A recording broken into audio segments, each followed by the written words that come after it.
Hello guys and welcome back to my channel. Today in this video I'm going to be upgrading the Emax BabyHawk-R.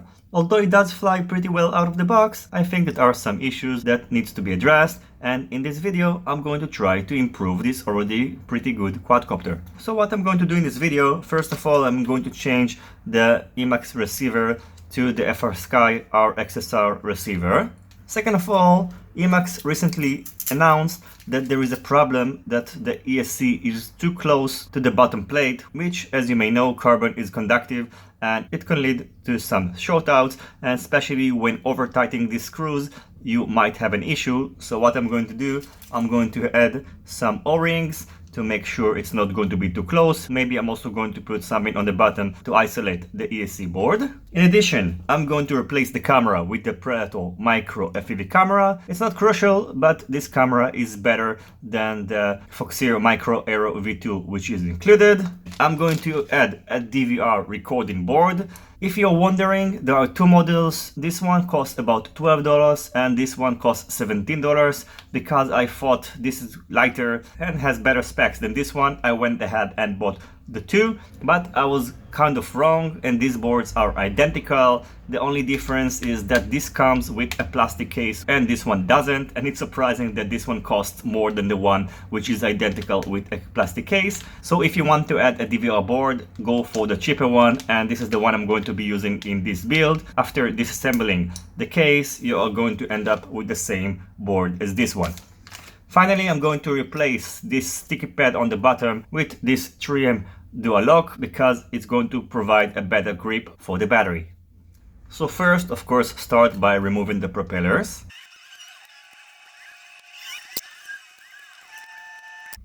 Now I'm going to disconnect the camera, and the first thing I'm going to take care of is the ESC board. So first remove these 4 screws on the bottom.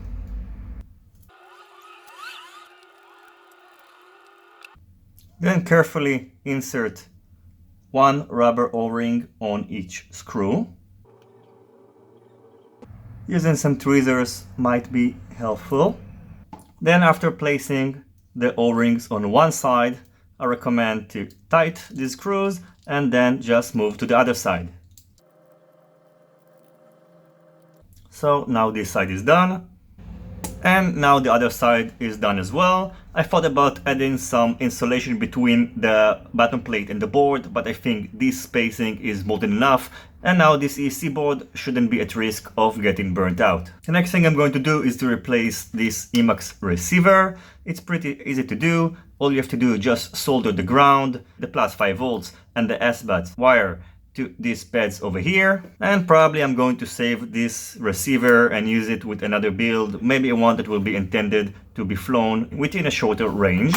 It might be easier for you to remove these 3 plastic nuts and then you can just disassemble the VTX. Now we can access these pads over here more easily. So now after preparing the wires for the RXSR, all I need to do is just to replace these wires over here, and after making sure it was soldered properly and the pads are not touching in any way, all you have to do is just to connect the RXSR receiver. And at this point I also recommend you to bind it with your radio transmitter and make sure that everything is working fine on Betaflight. Before putting back the VTX, I'm going to solder 2 wires for the plus 5 volts and the ground, and I'm going to power the DVR out of these 2 pads. Now I need to solder the video in of the DVR to the video out of the VTX. Then just connect the micro Predator camera, remove the plastic case of this DVR.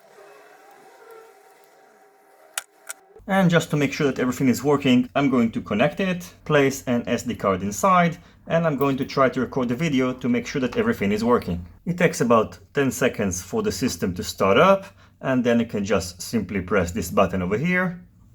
And you can see that now this LED indicator is flashing, which means now the system is recording. In order to stop the recording process, just press it again.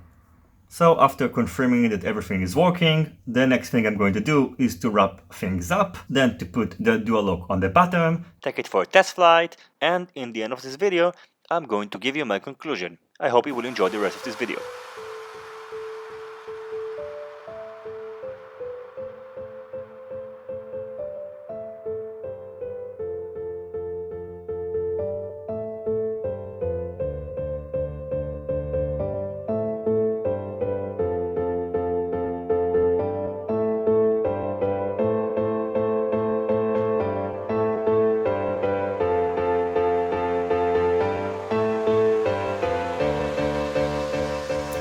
So unfortunately, the upgrade procedure wasn't successful because you could see that I had tons of vibrations and it didn't fly well as it used to before. So I went back home. I added 4 rubber O-rings on the bottom, and I also put back the original camera. I'm going to take it for another test flight without the DVR module, and if I'll see that it's working well again, I'm going to re-add the DVR and check it again, and hopefully now it's going to fly much better. In addition, I'm going to change the Emax propellers to jam fan propellers, and hopefully it's going to help as well, because I don't think these propellers are as good as these ones. So now I'm going to wrap everything up and take it for another test flight.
So as you can see, now it flies much better, and I really think that the DVR add-on is a nice feature, especially if you want to share your flights, because the DVR that is recorded to this device is much better than the one that will be recorded on your goggles.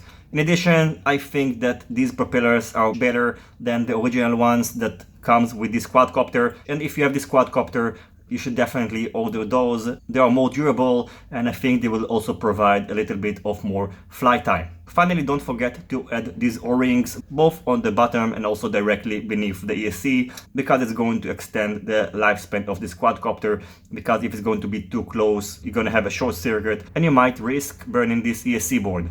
I had to change also this Velcro strap because the original one didn't survive one of the crashes, and I also removed the silicone mat on the bottom and glued this trim dual lock directly to the bottom of the quadcopter.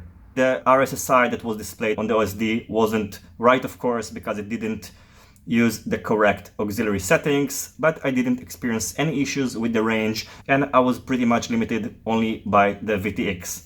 If you're wondering, the weight of this quadcopter after all these upgrades is 92.8 grams, so of course it's slightly heavier, but it's not going to make a big difference in my opinion. As always, I thank you for watching my video. I hope you enjoyed it and you find it useful. If you have any questions about the upgrade procedure, feel free to ask it in the comment section below, and I'll see you on my next videos.